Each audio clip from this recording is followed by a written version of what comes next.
ಹಾಗೆಯೇ ಈ ಚಂಪಾಷಷ್ಠಿಯನ್ನ ಹೇಗೆ ಆಚರಿಸಬೇಕು ಅಂತ ಹೇಳಿ ಕೇಳಿದರೆ, ನಾವು ಉಪವಾಸವಿದ್ದು ಈ ಷಷ್ಠಿಯನ್ನ ಆಚರಿಸಿದರೆ ಬಹಳ ಒಳ್ಳೆಯದು. ಈ ಷಷ್ಠಿಯ ದಿನ ಮುಂಜಾನೆ ಬೇಗನೆ ಎದ್ದು ಮಂಗಳ ಸ್ನಾನವನ್ನ ಮಾಡಬೇಕು.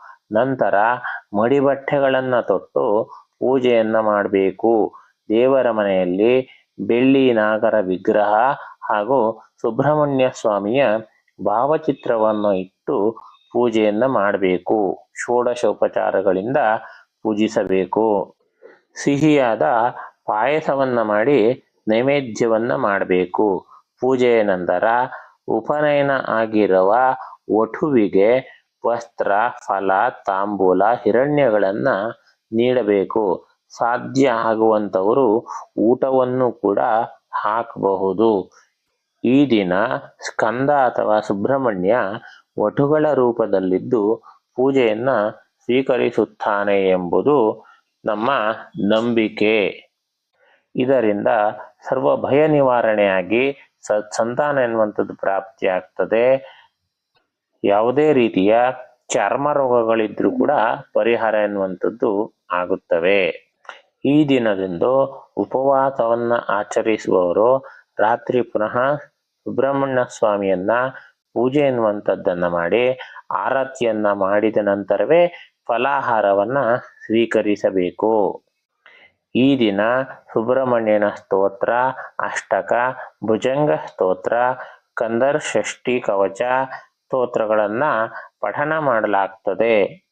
ಇವುಗಳನ್ನ ಪಠಿಸುವುದರಿಂದ ಅವರವರ ಇಷ್ಟಾರ್ಥಗಳನ್ನ ಸ್ವಾಮಿಯು ಈಡೇರಿಸುತ್ತಾನೆ.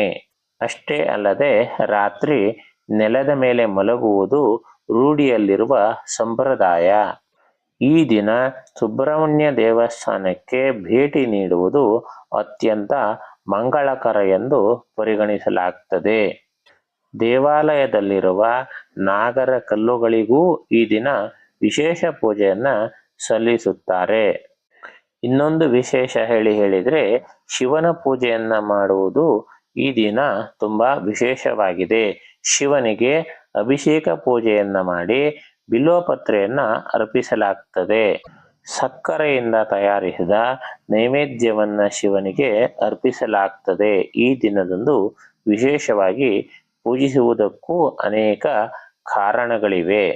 ಪುರಾಣಗಳ ಪ್ರಕಾರ ಬ್ರಹ್ಮದೇವರ ಬಳಿ ವರವನ್ನ ಪಡೆದು ಕೊಬ್ಬಿದಂತಹ ಮಣಿ ಮತ್ತು ಮಲ್ಲ ಎಂಬ ಇಬ್ಬರು ರಾಕ್ಷಸರು ದೇವಾನುದೇವತೆಗಳಿಗೆ ತೀವ್ರವಾದಂತಹ ಉಪಟಳವನ್ನ ಕೊಡ್ತಾ ಇದ್ರಂತೆ. ಈ ಕಾರಣಕ್ಕಾಗಿಯೇ ದೇವಾನುದೇವತೆಗಳು ಶಿವಪರಮಾತ್ಮನ ಬಳಿಗೆ ಬಂದು ತಮ್ಮನ್ನ ರಕ್ಷಣೆ ಮಾಡುವಂತೆ ಕೋರಿಕೊಳ್ಳುತ್ತಾರೆ. ಆಗ ಶಿವನು ಮೈಲಾರನ ರೂಪವನ್ನು ತಾಳಿ ಮಣಿ ಮತ್ತು ಮಲ್ಲರ ಜೊತೆ 6 ದಿನಗಳ ಕಾಲ ಹೋರಾಟವನ್ನ ಮಾಡಿ ಅವರಿಬ್ಬರನ್ನು ಕೂಡ ಸಂಹರಿಸುತ್ತಾನೆ. ಹೀಗೆ ಮಣಿ ಮತ್ತು ಮಲ್ಲರನ್ನು ಮೈಲಾರನು ಸಂಹರಿಸಿದ್ದು ಇದೇ ಚಂಪಾಷಷ್ಠಿಯ ದಿನ ಎಂದು ಹೇಳಲಾಗ್ತದೆ. ಈ ದಿನ ಮಹಾರಾಷ್ಟ್ರ ಮತ್ತು ನಮ್ಮ ಕರ್ನಾಟಕದಲ್ಲಿ ಖಂಡೋಬ ಮತ್ತು ಮೈಲಾರಲಿಂಗೇಶ್ವರನ ಆಲಯಗಳಲ್ಲಿ ಚಂಪಾಷಷ್ಠಿಯ ಪೂಜೆ ಬಹಳ ಅದ್ಧೂರಿಯಾಗಿ ನಡೆಯುತ್ತದೆ. ಈ ದಿನದಂದು ಸುಬ್ರಹ್ಮಣ್ಯ ಸ್ವಾಮಿಯನ್ನ ಪೂಜಿಸುವುದರಿಂದ ಆಗುವ ಪ್ರಯೋಜನಗಳು ಏನಂತ ಕೇಳಿದ್ರೆ, ಸುಂದರ ವೈವಾಹಿಕ ಜೀವನಕ್ಕೆ ಸುಬ್ರಹ್ಮಣ್ಯ ಸ್ವಾಮಿಯ ಆಶೀರ್ವಾದ ಎನ್ನುವಂಥದ್ದು ಬೇಕೇ ಬೇಕು. ಎಷ್ಟೋ ಜನರಿಗೆ ವಯಸ್ಸು ಮೀರಿದರೂ ಸಹ ಕಂಕಣ ಭಾಗ್ಯ ಕೂಡಿ ಬಂದಿರುವುದಿಲ್ಲ. ಅಂತಹವರು ಚಂಪಾಷಷ್ಠಿಯ ದಿನದಂದು ಸುಬ್ರಹ್ಮಣ್ಯ ಸ್ವಾಮಿಯ ದೇವಸ್ಥಾನಕ್ಕೆ ಹೋಗಿ ಪೂಜೆಯನ್ನು ಸಲ್ಲಿಸಿ ಕೈಯಲ್ಲಾದ ಸೇವೆಗಳನ್ನು ಸಲ್ಲಿಸಿದರೆ ಕಂಕಣ ಭಾಗ್ಯ ಎನ್ನುವಂಥದ್ದು ಕೂಡಿ ಬರುತ್ತದೆ. ಅಥವಾ ವಿವಾಹ ಆದವರು ವೈವಾಹಿಕ ಜೀವನದಲ್ಲಿ ಸಮಸ್ಯೆಗಳಿದ್ದರೂ ಕೂಡ ಅವರಿಗೂ ಕೂಡ ಈ ದಿನದಂದು ಸ್ವಾಮಿಯನ್ನ ಪೂಜಿಸುವುದರಿಂದ ಒಳಿತಾಗ್ತದೆ. ಇನ್ನು ಜ್ಯೋತಿಷ್ಶಾಸ್ತ್ರದ ಪ್ರಕಾರ ಯಾವುದೇ ಜಾತಕವನ್ನು ನೋಡುವಾಗ ಮೊದಲು ನೋಡುವುದೇ ಕುಜದೋಷ. ಜ್ಯೋತಿಷ್ಶಾಸ್ತ್ರದಲ್ಲಿ ಸುಬ್ರಹ್ಮಣ್ಯನ ಆರಾಧನೆ ಎನ್ನುವಂಥದ್ದನ್ನ ಮಾಡಿದ್ರೆ ಯಾವುದೇ ರೀತಿಯಾಗಿರ್ತಕ್ಕಂಥ ಕುಜ ದೋಷಗಳಿದ್ರೂ ಕೂಡ ನಿವಾರಣೆ ಆಗ್ತದೆ ಅಂತೇಳಿ ಪರಿಹಾರ ರೂಪದಲ್ಲಿ ಹೇಳಲಾಗ್ತದೆ. ಆ ಕಾರಣದಿಂದಲೂ ಕೂಡ ಸುಬ್ರಹ್ಮಣ್ಯ ಸ್ವಾಮಿಯನ್ನ ಆರಾಧನೆ ಮಾಡಲಿಕ್ಕೆ ತುಂಬಾ ಪ್ರಶಸ್ತವಾದಂತಹ ದಿವಸ ಎನ್ನುವಂಥದ್ದು ಈ ದಿನ ಆಗಿದೆ. ಇನ್ನು ಉದ್ಯೋಗದಲ್ಲಿ ಅಡೆತಡೆಗಳು ಬರ್ತಾ ಇದ್ರೆ, ಸಂತತಿ ಆಗದೇ ಇದ್ರೆ, ಮನೆಯಲ್ಲಿ ಕಿರಿಕಿರಿ ಆಗತಾ ಇದ್ರೆ, ಹೀಗೆ ಅನೇಕ ಕಷ್ಟಗಳನ್ನ ನೀವು ಎದುರಿಸ್ತಾ ಇದ್ದರೆ, ಜಾತಕದಲ್ಲಿ ಸರ್ಪದೋಷ ಇದ್ರೂ ಕೂಡ ಈ ದಿನದಂದು ಸ್ವಾಮಿಯನ್ನ ಪೂಜಿಸಿದರೆ ಸರ್ಪದೋಷವೂ ಕೂಡ ನಿವಾರಣೆ ಆಗ್ತದೆ. ಹಾಗೆಯೇ ಈ ದಿನ ಕುಕ್ಕೆ ಸುಬ್ರಹ್ಮಣ್ಯದಲ್ಲಿ ಬ್ರಹ್ಮರಥೋತ್ಸವ ಎನ್ನುವಂಥದ್ದು ನಡೆಯುತ್ತದೆ.